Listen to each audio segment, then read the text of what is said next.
Hey folks, thought you might like to see what my Saturday is like. So I've been tinkering with the charcoal burner, and there was a lot that wasn't right about it. So I ended up kind of redoing, and what you see here is actually everything that I'm doing. So the original diesel tank was too long. I ended up having a tremendous amount of space in the back of where there was just dead space and dead air. Secondly, the stack that I have was only about 5 inches, just really wasn't sufficient, so I cut the front portion off the tank.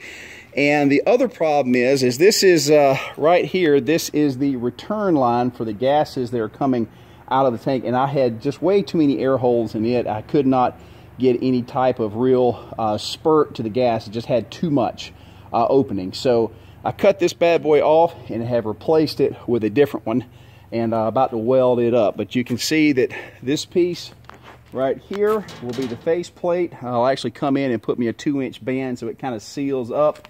And then the only other thing I've got to worry about is this guy right here, is getting that reasonably sealed. Now the thing is the only portion of any of this that has to be pressurized is the actual tank itself.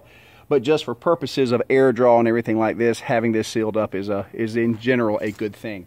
So this is going to be my Saturday, and hopefully by this evening, I'll actually be able to fire this bad boy up again. The last time we used some really wet wood. It wasn't great, but I've had some wood drying, at least get the most of the moisture out. So we're going to try it again and see what happens.